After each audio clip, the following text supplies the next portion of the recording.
Mateus capítulo 6, verso número 13. Você encontrou aí na Bíblia? Mateus 6, 13. A palavra de Deus diz assim: e não nos deixes cair em tentação, mas livra-nos do mal, pois teu é o reino, o poder e a glória para sempre. Amém. Pai, nós estamos diante da tua palavra mais uma vez. É um privilégio que nós temos ter acesso à tua palavra. Dela vem tudo aquilo que precisamos conhecer para viver de acordo com a tua vontade. Conhecimento da verdade que liberta é o que nos dá a tua palavra. E essa noite não é diferente. Queremos ouvir a tua voz através da ministração da palavra. Não viemos aqui ouvir as ideias dos homens, as filosofias do mundo, mas sim aquilo que o Espírito Santo quer falar ao nosso coração. Portanto, Pai, abrimos o coração para receber e te pedimos, fala conosco essa noite. E eu mais uma vez entrego a minha vida ao Senhor, pedindo tua graça, tua misericórdia e clamando pela unção do Espírito Santo, que ela esteja sobre mim, me capacitando a ministrar a tua palavra com poder para quebrar barreiras e tocar nos corações. É o que eu te peço orando com meus irmãos, em nome de Jesus. Amém. Graças a Deus. Amados, lemos aqui um texto que é muito conhecido porque é o final da oração que Jesus nos ensinou. Eu creio que todo mundo conhece, não é, esse texto e a maneira como Jesus encerra essa oração no versículo 13 que nós acabamos de ler aqui. E o que eu destaco nesse finalzinho da oração é que Jesus fala de um problema que é comum a todos nós. Ele fala de algo que faz parte, que permeia a vida de todo cristão. E ele fala de tentação. Ele pede aqui no final da oração a Deus, dizendo: não nos deixes cair em tentação. E essa é uma luta comum para todo mundo que quer servir a Deus, que quer obedecer ao Senhor, que quer ter uma vida correta. Todos nós enfrentamos tentação. E eu creio que esse é um assunto que ainda deixa muita gente confusa. Muitas pessoas que, quando se deparam com tentação, e isso acontece quase que diariamente, né? Diariamente nós somos tentados, nós somos provados, nós somos provocados pelo inimigo, né? Então isso pode trazer alguma confusão, isso pode trazer frustração para alguns, né? O sentimento de culpa, outros podem até se sentir derrotados nessa área por causa da frequência de tentações que vão chegar sobre nós. Então é uma área em que a gente precisa compreender e entender bastante à luz da palavra de Deus. A princípio também precisamos entender que é uma área dirigida, entre aspas, pelo inimigo das nossas almas. Ele é o tentador. Ele é aquele que vem para provocar, para tentar. E você conhece isso pela palavra de Deus, porque o seu propósito é enganar. Ele é o enganador. A Bíblia diz ele é o mentiroso desde o princípio, ele é o pai da mentira. Então tudo que ele faz com o intuito de nos enganar. Propostas que são feitas, não é? Alternativas que são dadas sempre visando a nossa queda. O cair, como Jesus disse, não nos deixes cair. E o propósito do inimigo é fazer a gente cair na tentação. E porque é o inimigo o principal responsável por esta área, que eu digo a você que a nossa luta, como Paulo menciona, não é contra carne nem sangue, mas a nossa luta é espiritual. E muita gente, quando se depara com tentação, imagina que isso é apenas uma luta da carne. Não é uma luta da carne, é uma luta espiritual.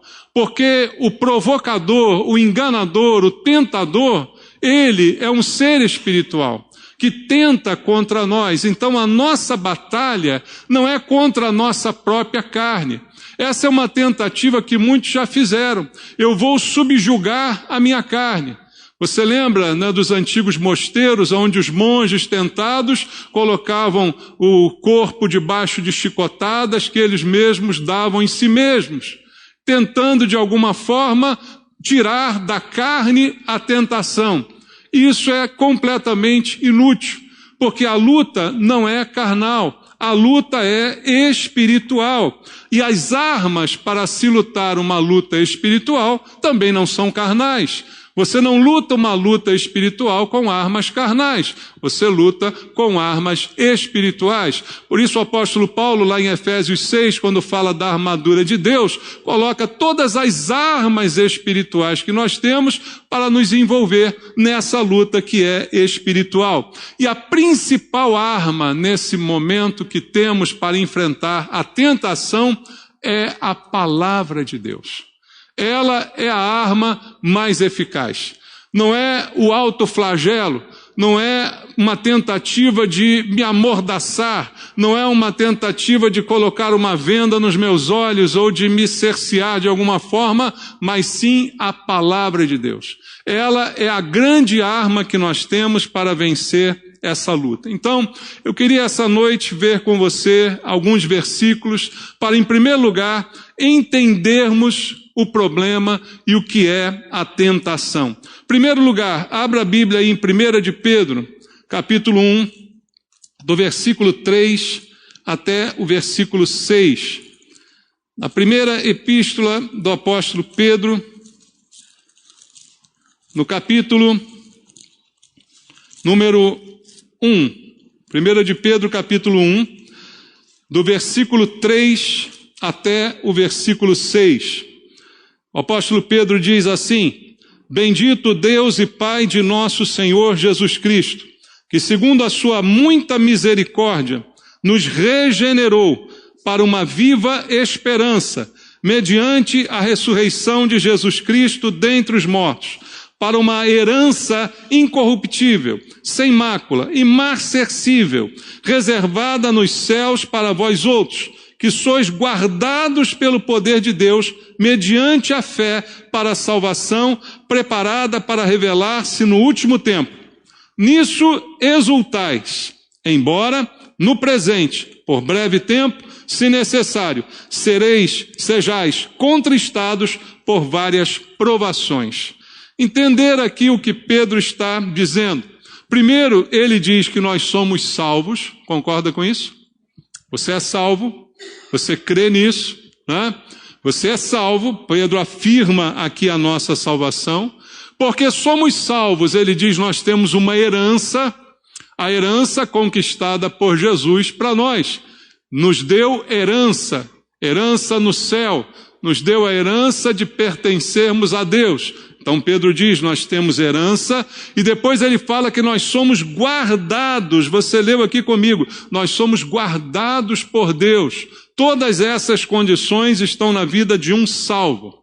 Mas quando ele chega ao versículo 6, ele diz assim, nisso exultais. Ou seja, em tudo isso, fique feliz, fique exultante, porque isso é uma realidade na sua vida. Embora, no presente, por breve tempo, se necessário, sejais contristados por várias provações. Quem tem a versão corrigida fiel, vai ver que aqui está sendo traduzido provação por tentação. Então Pedro, na versão corrigida fiel, diz que se necessário você vai ser entristecido, contristado por várias tentações. Então você é salvo, você é abençoado, você é guardado, você tem herança, mas você também tem tentação. Então o que Pedro está dizendo é que todos nós somos tentados e somos entristecidos por essas tentações. Gostaríamos que elas não chegassem à nossa vida, mas elas produzem tristeza com certeza. Então o que a Bíblia diz sobre isso é que todos nós, mesmo salvos, somos tentados. Não há ninguém que possa dizer que não sofre nenhum tipo de tentação. E isso acontece desde o Éden. Lembra do papel do diabo que eu disse ainda há pouco aqui do nosso inimigo? Aonde ele aparece em primeiro lugar? No Éden. Fazendo o quê? Falando com Eva. O que ele fez? Tentou. O que ele fez? Provocou um sentimento, provocou um desejo. provocou algo no coração para enganar, dizendo, não, pode comer sim, porque isso vai ser bom para você. Quando você comer, os seus olhos serão abertos, você vai ser como Deus, você vai ter conhecimento muito maior. Então ele está tentando. E o que aconteceu com Eva é que ela caiu. E toda a história você vai encontrar o inimigo tentando. Outro exemplo aqui para você, em 1 Crônicas, abre aqui o primeiro livro de Crônicas. Nós vimos que no Éden isso aconteceu. Agora veja 1 Crônicas 21, versículo 1. Diz assim, então, quem? Satanás se levantou contra Israel e incitou Davi a levantar o censo de Israel. Satanás incitou Davi, ele tentou Davi a levantar o censo. O que é isso? A contar quanto ele tinha no seu exército, para que ele pudesse então confiar no seu poder, no seu armamento, no seu exército numeroso, ao invés de confiar em Deus. Quem fez isso foi Satanás. Instigou no seu coração a rebeldia, a desconfiança, a levá-lo a confiar em si mesmo. Então isso é uma obra maligna. Eva foi tentada, Davi foi tentado, e quem mais? Chegamos ao Novo Testamento, quem nós encontramos sendo tentados? Mateus capítulo 4, quem está lá sendo tentado? Jesus. A Bíblia diz que ele é levado ao deserto e por 40 dias ele é tentado pelo diabo. Ora, Eva, Davi, Jesus e tantos outros que podemos encontrar na Bíblia sendo tentados. Aí só eu que não sou? Só você que não é? Você acha isso? Todos nós, irmãos, todos nós enfrentamos esse problema, embora salvos, embora guardados, embora com herança, como Pedro diz, isso atinge a todos nós. E de que forma nós somos tentados? Aí a coisa muda de um para o outro.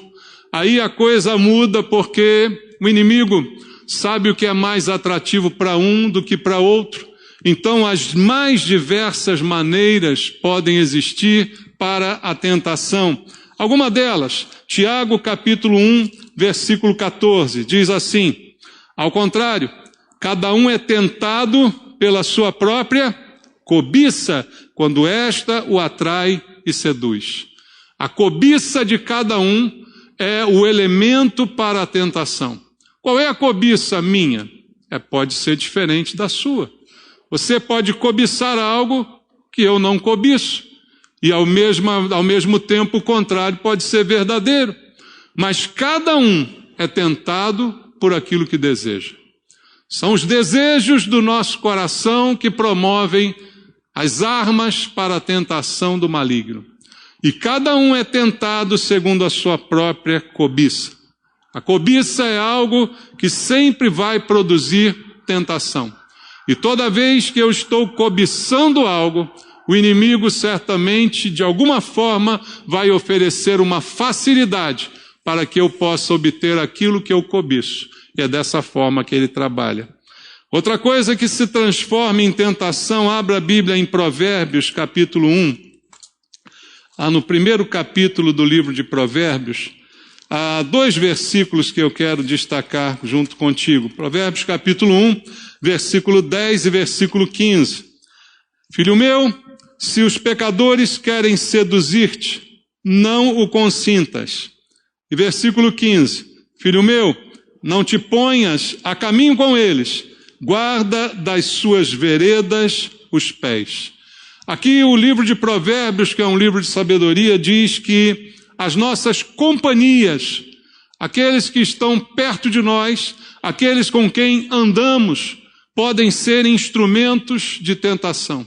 Podem ser usados pelo maligno como instrumentos de tentação. Então, eu preciso atentar também para com quem eu ando. Há o ditado popular que diz, diz-me com quem andas. Tá bom de ditado, hein?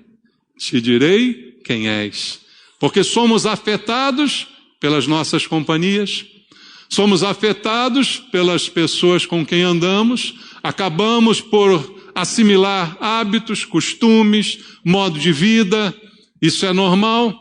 Quando alguém começa gradativamente a se afastar da igreja, gradativamente começa a se cercar de amizades que não fazem parte da igreja, gradativamente começa a tomar a forma do mundo, não é de um dia para a noite. Então somos tentados também, embora a Bíblia diz, filho meu, se os pecadores querem seduzir-te, não o consintas. Os pecadores querem nos seduzir. São muitas vezes instrumentos do diabo para promover a tentação.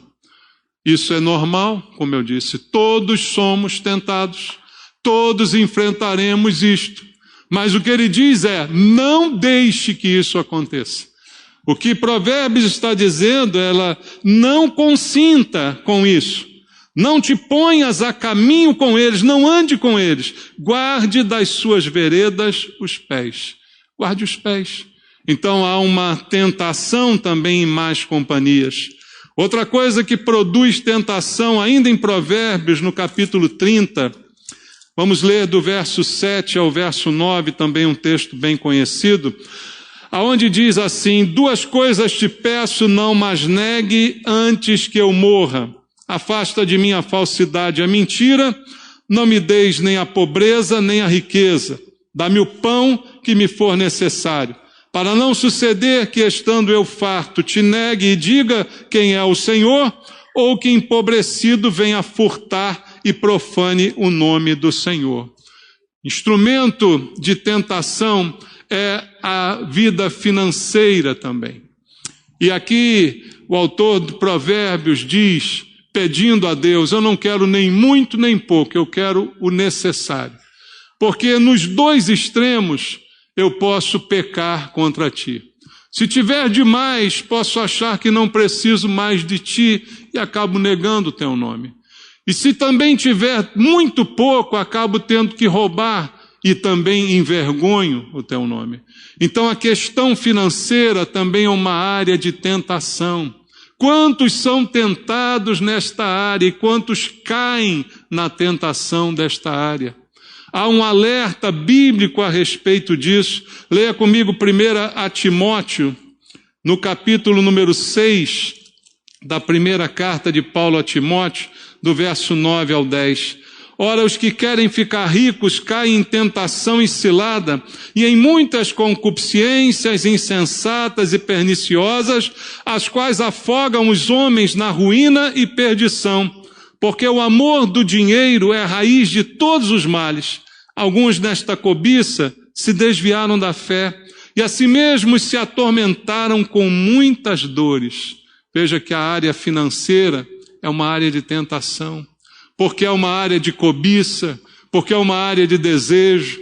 E Paulo diz, os que querem, os que desejam ficar ricos, estão sujeitos a sofrerem muito nestas tentações, porque há sempre alguém oferecendo uma facilidade.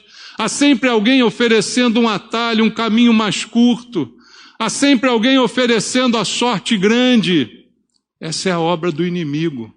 E é dessa forma que ele tem tentado, na cobiça, nas companhias que nos cercam, na área financeira, como vimos aqui, e ele sabe como lidar com cada um de nós. Veja agora comigo, 2 aos Coríntios, 2ª carta de Paulo aos Coríntios, no capítulo 11, no versículo número 14.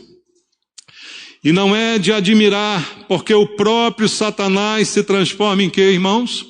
Em anjo de luz. É o disfarce. Não é a figura evidente do maligno. Não é o feio, mas é o bonito que engana. É o bonito que vem para distorcer. É a imagem que ele toma a forma para enganar, que oferece a vantagem, que oferece, a coisa sensacional, como para Eva, pode comer, você vai ser como Deus, você vai crescer, você vai se desenvolver. É dessa forma que ele tem tentado, não se apresentando de uma forma feia, mas como um anjo de luz, como um ser de rara beleza, que vem para enganar.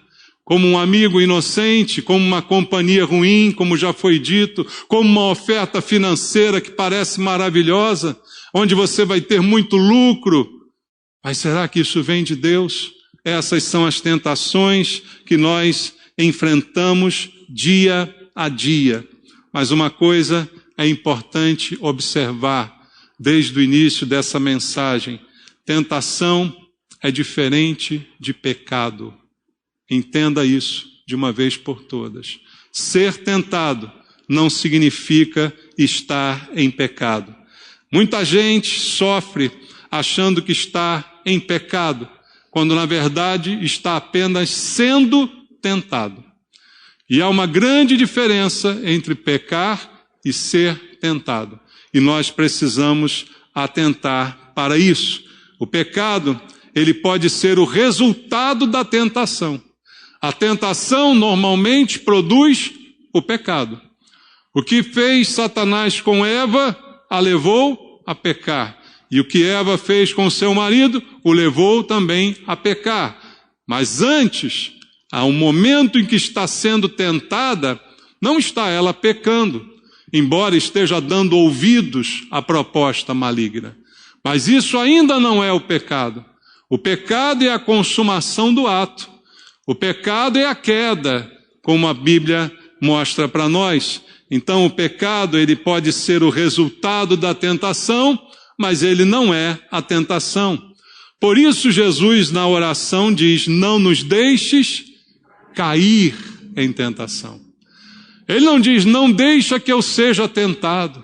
Senhor, me livra de ser tentado. Não, porque ele mostra que é uma realidade que todos nós seremos. Ele o foi. Ele foi tentado. Então ele não vai me ensinar a orar dizendo: Senhor, afasta o diabo de mim, para ele nunca me oferecer nada ruim. Adianta orar assim, irmãos? Olha, Senhor, faz o diabo mudar o jeito diabólico dele de ser. Faz o diabo ficar bonzinho e nunca me procurar para nada. Nunca me oferecer nada. Nunca me oferecer um fruto. Nunca me oferecer uma vantagem, um dinheiro. Não, o diabo não vai fazer isso. Ele vai fazer o que ele veio fazer: roubar, matar e destruir. Ele sempre vai ser o diabo. Então Jesus não te ensina a orar para que você não seja tentado, mas ele ensina a orar para que você não caia em tentação. Ele próprio foi tentado, mas o que a Bíblia diz, leia lá Hebreus 4:15, na carta aos Hebreus, no capítulo 4, versículo 15, a Bíblia diz isso com todas as letras, com toda a evidência, dizendo assim: porque não temos sumo sacerdote que não possa compadecer-se das nossas fraquezas. Antes foi ele tentado em quantas coisas? Em todas as coisas. A nossa semelhança, parecido com a gente, mas sem pecado. É aqui que ele se diferencia muitas vezes. A minha semelhança, a sua semelhança, ele foi tentado, mas ele não caiu na tentação. O pecado não se consumou, embora tenha sido tentado. Então essa é a grande diferença que nós precisamos entender. Se você é tentado, você não é diferente de ninguém. Se você é tentado, você não está necessariamente em pecado só por ser tentado, mas não cair em tentação. Essa é a grande diferença. E como eu vou reagir à tentação? De que forma eu vou enfrentá-la? E aí a Bíblia coloca isso em termos muito simples. Olha o que diz a palavra de Deus na 1 de Pedro, no capítulo 5. 1 de Pedro, capítulo 5, versículo 9. 1 de Pedro 5, 9 está escrito: resisti-lhe firmes na fé, certos de que sofrimentos iguais aos vossos estão se cumprindo na vossa irmandade espalhada pelo mundo. Pedro diz que eu e você precisamos resistir firmes na fé. A luta não é carnal, ela é espiritual. A luta fala de fé. A fé vem pelo ouvir da palavra. A palavra, como disse aqui no início, é a principal arma que nós temos contra isso. Mas a atitude que se espera de nós é resistir. O apóstolo Tiago também fala disso no Tiago capítulo 4, no versículo número 7. Tiago 4:7, ele diz aqui: como devo fazer? Sujeitai-vos, portanto, a quem? A Deus. Mas resistir a quem? Ao diabo. E ele vai fazer o quê? Ele fugirá de vós. Veja, a Bíblia não diz para eu bater no diabo. Ela não diz para eu gritar com o diabo. A Bíblia diz só para eu resistir. Mas antes de resistir, o mais importante, ela diz para eu fazer o quê? Me sujeitar a Deus. Sujeitar-se é colocar-se debaixo da autoridade de Deus, debaixo do senhorio de Deus. Deixar Ele ser Senhor da minha vida. Sujeitai-vos, portanto, a Deus. E aí, então, com esse fortalecimento, resistir àquele que vem para me enganar, aquele que vem para me oferecer uma vantagem, aquele que vem para realizar os meus sonhos muitas vezes, resistir a ele, e ele fugirá de vós. Como Pedro disse, resistir na fé. Como Tiago disse, resistir ao maligno, sujeitando-me a Deus. E assim eu vou fazer, assim nós temos que fazer. E olhando para a Bíblia, o que mais ela diz? Leia Mateus, capítulo 26, versículo 41. Mateus 26, verso 41, está escrito: vigiai e orai, para que não entreis em tentação. O espírito, na verdade, está pronto, mas a carne é fraca.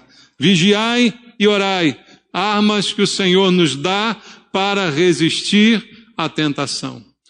É sujeitar-me a Deus, é resistir na fé, é vigiar e orar, estar atento, não estar distraído. Muitas vezes o inimigo nos pega distraídos, quando estamos desocupados. Você lembra como é que Davi caiu? Quando ele estava desocupado, acordando meio-dia e passeando no jardim, ao invés de estar na guerra com seus homens. Foi ali que ele teve a visão da mulher que o provocou. E até aquele momento, ele foi tentado. Ainda não estava em pecado, mas ele chama a mulher e consuma o ato com ela. Aí ele caiu na tentação. Por causa de quê? Da distração. Por causa desse momento, desse devaneio, dessa falta de vigilância. Também diz o Senhor em 1 de Pedro, capítulo 5, versículo 8. Sede sóbrios e vigilantes. Sobriedade. Um homem embriagado não sabe o que faz. Uma mulher embriagada não tem controle sobre o que faz. Sobriedade e vigilância. Porque o diabo, vosso adversário, anda em derredor como um leão que ruge, procurando alguém para devorar, para fazer cair. Esse devorar não é explícito, não é literal, é uma analogia. Ele não é um leão, mas ele está como um leão, rugindo, procurando a vítima para devorá-la, para prejudicá-la. E o que a Bíblia diz que eu preciso fazer? Ser sóbrio e vigilante. Estar atento, não dormir o sono, não se deixar impressionar com as vantagens. Essa é a nossa parte e aquilo que devemos fazer a nosso favor. Mas diz também a Bíblia, no Salmo número 119, vamos ler, versículo 9, Salmo número 119, do verso 9 ao verso 11. E aqui fala uma palavra para o jovem que também tem muito de tentação na sua vida, especialmente nos últimos tempos. Pergunta o salmista: de que maneira poderá o jovem guardar puro o seu caminho? Observando-o segundo a tua palavra. De todo o coração te busquei, não me deixes fugir aos teus mandamentos. Guardo no coração as tuas palavras, para não pecar contra ti. Quanto mais as palavras de Deus estão no nosso coração, encontram lugar no nosso coração, menos pecamos contra Deus. Menos caímos em tentação, apesar de sermos tentados diariamente. A palavra é a principal arma, como eu disse a você no início da mensagem. E aqui o salmista diz: de que maneira um jovem pode resistir a tantos apelos que o mundo hoje apresenta? De que maneira ele pode fazer isso? Guardando a palavra, guardando no coração a palavra de Deus. É a única solução. E foi a mesma palavra que Jesus usou como arma, como eu disse, no momento em que ele foi tentado. Então venha comigo agora a Mateus capítulo 4, quando vemos Jesus sendo tentado pelo diabo. Olha o que diz a Bíblia no verso 4, 7 e 10. As três respostas. Jesus, porém, respondeu, verso 4, está escrito. Ele não respondeu da cabeça dele, ele respondeu da palavra. Não só de pão viverá o homem, mas de toda a palavra que procede da boca de Deus. Depois, no versículo 7, respondeu-lhe Jesus, também está escrito. Escrito aonde, irmão? A palavra de Deus. Não tentarás o Senhor teu Deus.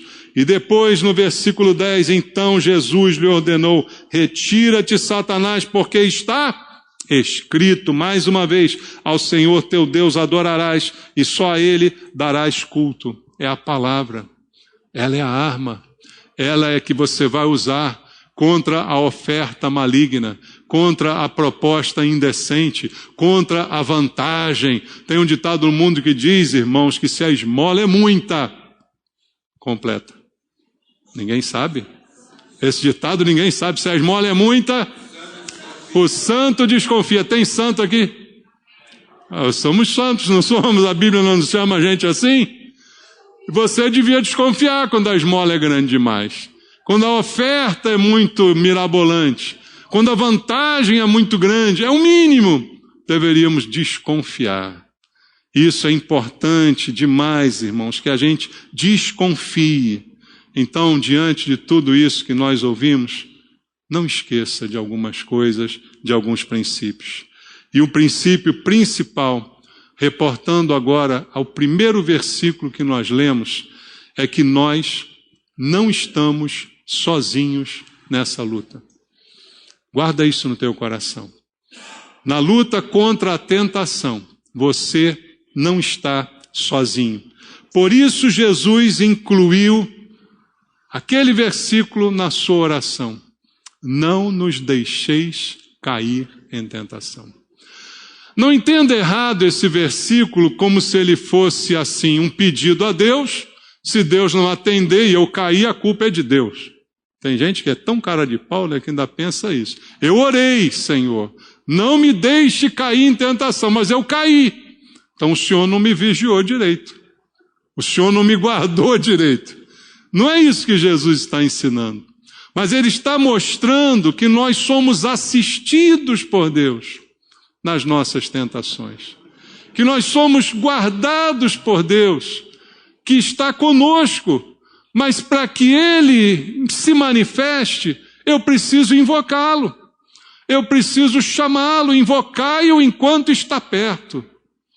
Ele está comigo. Mas na hora da tentação eu preciso clamar por Ele. É isso que Jesus está me ensinando. E veja, Jesus fez isso com Pedro, irmãos. Para refrescar a memória, leia comigo Lucas capítulo 22. Lucas capítulo 22, versículo 31 e 32, um momento crucial na vida do apóstolo Pedro. Lucas capítulo número 22, verso 31. Simão, Simão, eis que Satanás vos reclamou para vos peneirar como trigo. O que Jesus está dizendo? Satanás vai te tentar, Pedro. Satanás vai colocar na tua cabeça coisas erradas. Ele vai falar para você me negar. Ele vai colocar em você o medo. Ele vai instigar coisas no seu coração. Aí o que ele diz no verso seguinte? Eu, porém, roguei por ti, para que a tua fé não desfaleça. Tu, pois, quando te converteres, fortalece os teus irmãos. Isso mostra que Deus está conosco na nossa tentação. Que Deus está rogando por nós. A Bíblia diz que Jesus hoje está à destra de Deus e faz o quê? O que diz o versículo? Intercede por nós. Do jeito que Jesus intercedeu por Pedro, Ele intercede por nós. Para que não venhamos a cair em tentação. Mas se caímos, a culpa é nossa, não é dele. Mas Ele está conosco. Está orando por nós, está querendo a nossa restauração, como disse Pedro, quando você se converter. E eu acredito que isso vai acontecer. Eu já sei o que vai acontecer contigo. Você vai cair, Pedro, mas eu rogo por você. Porque um dia você vai se converter e você vai ser um instrumento nas minhas mãos. Você vai guardar os seus irmãos. Você vai apacentar as minhas ovelhas. Essa é a realidade. Deus sabe de tudo na nossa vida. E Ele intercede por nós. E Ele está conosco. E veja, com o próprio Senhor foi assim. Abra agora a Bíblia em Marcos, a gente já está terminando. Marcos, no capítulo 1, há um detalhe aqui muito importante no Evangelho de Marcos. Marcos, capítulo 1, versículo 13. Olha só. Vê o 12 aqui. E logo o Espírito o impeliu para onde? Para o deserto. Onde permaneceu quantos dias? 40 dias. Sendo o quê? Tentado por Satanás. A gente pensa que Satanás foi lá no último dia. Mas Marcos está dizendo que ele ficou 40 dias sendo tentado. Porque Satanás não descansa, irmãos. Ele tenta você todo dia. Ele tenta a mim todo dia. E a Bíblia diz que por 40 dias Jesus ficou no deserto sendo tentado por Satanás. Estava com as feras. Mas quem mais? Mas os anjos o serviam. Você nunca está sozinho. Nós nunca estamos sozinhos. O anjo do Senhor se acampa ao redor daqueles que o temem e os livra. O anjo do Senhor está conosco. Nós nunca estamos sós. Então Jesus estava lá sendo tentado, mas os anjos serviam a ele. Então eu preciso entender, juntamente contigo, que Deus não nos deixa só em tempo algum. Em Hebreus, no capítulo 2, no versículo 18, vamos ler a Bíblia. Hebreus capítulo 2, verso número 18.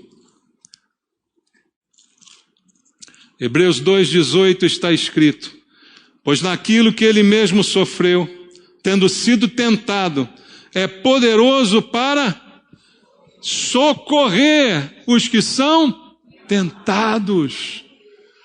Ele pode socorrer, Ele é poderoso para socorrer, mas cabe a mim clamar por socorro.